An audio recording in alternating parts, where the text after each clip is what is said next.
Dans cet exercice, un CCP majeur de 2018, on s'intéresse à un polynôme dans un premier temps, donc le polynôme q de x égale moins x3 plus moins 3x2 plus 1, et on nous demande de montrer que ce polynôme q admet trois racines réelles en étudiant une fonction. Donc la fonction qu'on va étudier, bien sûr, c'est la fonction polynomiale associée. Donc je n'étais encore q de petit x égale moins x3 moins 3x2 plus 1, qui est définie et dérivable sur R en tant que fonction polynomiale. Sa dérivée, on la calcule, donc cette fonction-là, sa dérivée s'annule en 0 et en moins 2. Elle est du signe de A, donc négative à l'extérieur du solution, donc avant moins 2 et après 0. Et on obtient ce tableau de variation-là, où les flèches indiquent une stricte croissance, une stricte décroissance suivant le cas. Donc les limites en plus infini et moins l'infini, ben, on sait que c'est une fonction polynomiale, donc en plus et moins l'infini, elle est équivalente à son terme dominant, son coefficient dominant, son terme dominant, pardon. Et du coup, ici en moins l'infini, la limite ça va faire plus infini, en plus infini, ça fera moins l'infini. Donc maintenant, pour démontrer qu'il y a trois racines, il ne nous reste plus qu'à appliquer trois théorèmes d'objection sur cet intervalle, sur celui-ci et sur celui-là. Et du coup, ben, on vérifie bien qu'elle est continue strictement monotone sur chacun des intervalles. Et 0 est dans l'intervalle image à chaque fois. Donc il y a une unique solution à l'équation q de x égale 0 sur chacun des intervalles. Donc ça en fera 3 en tout. Remarquez quand même bien qu'au niveau du choix des intervalles, à chaque fois, les points de jonction entre les intervalles, je l'ai mis d'un côté et pas de l'autre. Par exemple, ici, le moins 2, je l'ai compris dans le premier intervalle, il est exclu dans le deuxième. Le 0 est inclus dans le deuxième, il est exclu dans le troisième. Ainsi, on est sûr d'avoir bien trois réels distincts, et ne pas avoir besoin de considérer le cas x égale moins 2 pour montrer que x égale moins 2 n'est pas solution, donc alpha 1 et alpha 2 sont différents de moins 2, etc., etc. On gagne comme ça un petit peu de temps au niveau de la rédaction. Bon, ensuite, donc on prend une suite définie par u0 égale 1, u1 égale 0, u2 égale 3. Pour tout n, un plus 3 égale 3un plus 1 plus un. Donc on remarque que cette suite-là a un rapport quand même avec la suite qui est donnée ici, avec la fonction, le polynôme qui est donné là, plutôt. Et bon, on nous demande dans un premier temps de démontrer que un est plus petit que 3 puissance n, compris entre 0 et 3 puissance n. Donc ça, on va le faire par récurrence. C'est une suite récurrente triple, donc ça veut dire qu'on va avoir besoin de faire une récurrence triple. On aurait éventuellement pu faire une récurrence forte. Donc pour la récurrence, on va donc notre hypothèse de récurrence, c'est ce qu'on veut démontrer. Comme c'est une récurrence triple, on doit vérifier pour les trois premiers termes. Donc on vérifie n égale 0, n égale 1, n égale 2, il n'y a pas de problème particulier, tout va bien. Et après, on prend n dans n, et on suppose hrn plus 1 et hrn plus 2 vérifiés, et on va démontrer hrn plus 3. Donc notre un plus 3, qui vaut 3 un plus 1 plus un, d'après hrn et hrn plus 1, il sera plus grand que 3 fois 0 plus 0, c'est-à-dire 0, et plus petit que 3 fois 3 puissance n plus 1 plus 3 puissance n. Ici, je vais mettre 3 puissance n en facteur. Facteur de quoi? Du coup, de 9 ici, plus 1, donc de 10. Et c'est plus petit que 3 puissance n fois 27, c'est-à-dire 3 puissance n plus 3. Donc on a bien hrn plus 3, et donc par récurrence triple, on a bien notre hypothèse de récurrence qui est vraie pour tout n dans n. Ensuite, montrer que l'horizon de convergence de cette série-là, la série entière, est supérieur ou égal à 1 tiers. Ben, ce qu'on a démontré ici, c'est que pour x égale 1 tiers, la suite un fois x puissance n est bornée. Et donc la définition du rayon de convergence qui me dit que c'est le sub des R positif tel que la suite UNRN est bornée, me dit que mon rayon de convergence est au moins égal à 1 tiers, parce que sup est plus grand que n'importe laquelle des valeurs comprises ensemble, et 1 tiers appartient à cet ensemble. Donc mon rayon de convergence est plus grand que 1 tiers. Bon, ensuite, on suppose donc qu'on peut écrire 1 sur q de x sous cette forme-là. Donc là, en fait, ce qu'on suppose, c'est qu'on peut faire une décomposition d'éléments simples. Et on vous dit montrer que 1 sur q de x est développable en série entière, puis l'exprimer en fonction de a, b, c, alpha 1, alpha 2, alpha 3, donc les coefficients qui apparaissent là. Donc pour ça, ben, on se rend compte que ce a sur x moins alpha 1, on a envie de l'écrire sous la forme quelque chose sur 1 moins x, entre guillemets. Donc on va factoriser en bas par alpha 1, même par moins alpha 1.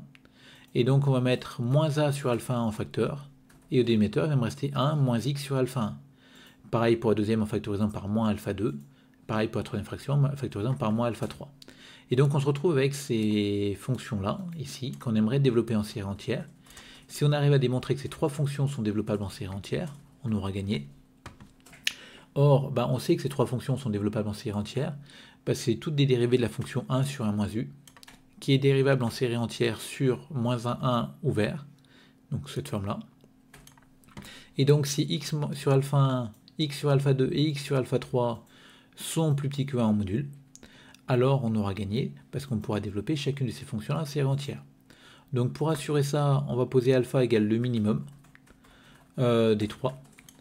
Et pour tout x appartenant à moins alpha alpha, du coup, le module de x sur alpha i, c'est-à-dire le module de x sur le module de alpha i, sera plus petit que le module de x sur le module de alpha ou sur alpha, du coup, vu qu'alpha c'est le minimum des modules, et il sera plus petit que 1. Automatiquement, parce que j'ai pris mon x dans moins alpha alpha, donc je pourrai appliquer mon développement en série entière en prenant u égale x sur alpha i, et ça marchera. Et donc c'est ce qu'on fait ici, on remplace, et on obtient un développement en série entière, et on voit que le coefficient de ce développement en série entière, c'est celui-ci, donc qui est bien exprimé en fonction de ABC, alpha 1, alpha 2, alpha 3. Et on obtient d'ailleurs que la série, donc 1 sur Q de x, 1 sur Q est développable en série entière, au moins sur moins alpha alpha, parce qu'il n'y a rien qui nous dit que c'est pas même au-delà de moins alpha alpha. Alors si on veut pousser, on pourrait dire que c'est exactement moins alpha alpha. Pourquoi? Parce que les rayons de convergence de ces trois séries entières ici vont être distincts. On pourrait démontrer que A, B et C sont non nuls, et auquel cas on obtiendra que le rayon de convergence, comme les i sont distincts, ce sera le minimum des trois rayons de convergence, et donc ici ce sera le alpha qui va apparaître. Bon, alors après on nous dit montrer que A égale 1 sur Q' de alpha 1, donc ce A là, donc il va falloir essayer de travailler un petit peu là-dessus. Donc l'idée qu'on peut avoir, c'est de se dire, tiens, on va mettre au même dénominateur la somme des trois fractions. Donc la première, je multiplie par x moins alpha 2, x moins alpha 3, la deuxième par x moins alpha 1, x moins alpha 3, etc. pour la troisième.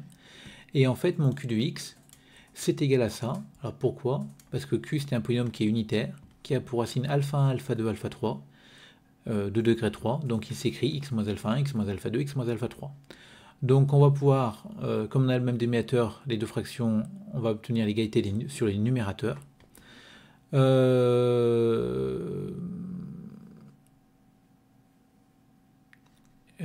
oui, pardon. Q n'était pas unitaire, mais était avec pour coefficient moins 1. Donc en fait, Q de x, c'est moins ça. Donc s'il fait apparaître un moins 1 ici. Et du coup, on obtient que moins 1 est égal à ça. Et je vais évaluer en alpha 1. L'intérêt, c'est que ça me fera disparaître ce terme-là, parce qu'en alpha 1, ça fait 0, et ce terme-là aussi. Et donc, je vais obtenir que moins 1, c'est égal à A fois alpha 1 moins alpha 2, facteur de alpha 1 moins alpha 3. Maintenant, finalement, je n'ai plus qu'à démontrer que Q' de x, c'est moins 1 sur alpha 1 moins alpha 2, alpha 1 moins alpha 3. Donc, je calcule mon Q' de x, avec Q exprimé sous cette forme-là. Donc, ça me fait cette quantité-là, donc c'est la dérivée d'un produit de trois termes. Et quand j'évalue en alpha 1, j'obtiens que Q' de alpha 1, ce terme-là va s'annuler, ce terme-ci va s'annuler. C'est moins alpha 1 moins alpha 2, facteur de alpha 1 moins alpha 3. Et j'ai bien du coup A égale moins 1 sur ça, c'est-à-dire moins 1 sur Q' de alpha 1. Donc on a bien obtenu ce qu'on voulait. Dernière question, on nous demande de montrer que 1 sur Q de x est égal à ça. Donc si on arrive à démontrer cette égalité-là, on aura deux expressions de 1 sur Q comme la somme d'une série entière. Et donc par unicité du développement en série entière, on pourra identifier les coefficients. Donc pour ça, on va partir de l'égalité vérifiée par la suite UN, donc c'est l'égalité-là. Elle est où? Ici. Donc on part de ça. On va multiplier par x puissance n plus 3. Alors on aurait pu multiplier par x puissance n éventuellement, ça ne changeait pas grand-chose. Et je vais sommer pour tout n dans n. Alors j'ai le droit de le faire parce que toutes ces séries entières vont être des séries entières de rayon de convergence au moins égal à 1 tiers. Et je me suis placé ici sur x plus petit que 1 tiers. Pourquoi au moins égal à 1 tiers? Parce que nos trois... Enfin, ça c'est la série des UNXN globalement, celle-là aussi et celle-là aussi.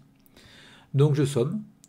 Ensuite, je sors certains termes, donc je sors les 3x2 qui est une constante de la deuxième somme, x3 qui est une constante de la troisième somme. Et je vais changer l'indice pour m'amener à du UNXN dans les trois sommes. Donc là, je vais pouvoir reconnaître du S de x au premier terme près, ici aussi, et là j'aurai directement S de x. Donc là, à gauche, j'ai S de x moins les 3 premiers termes qui me manquent. Là, j'ai S de x moins le premier terme qui me manque. Et le dernier, j'ai S de x. Et je regroupe les S de x ensemble, et j'obtiens que c'est S de x facteur de 1 moins 3x2 moins x3 égale ça. Et quand on remplace par les valeurs de u0 et de u1 et de u2, on obtient finalement que S de x est égal à 1. S de x fois 1 moins 3x2 moins x3 est égal à 1. C'est-à-dire que S de x est égal à 1 sur q de x. Donc maintenant on a deux écritures de 1 sur q. 1 sur q qui est égal à s sur moins min de alpha 1 tiers, min de alpha 1 tiers. Donc on a deux développements en série entière. Et du coup par unicité de ce développement en série entière, on a les coefficients qui sont égaux. Et donc finalement on obtient que le un c'est égal à ce coefficient-là.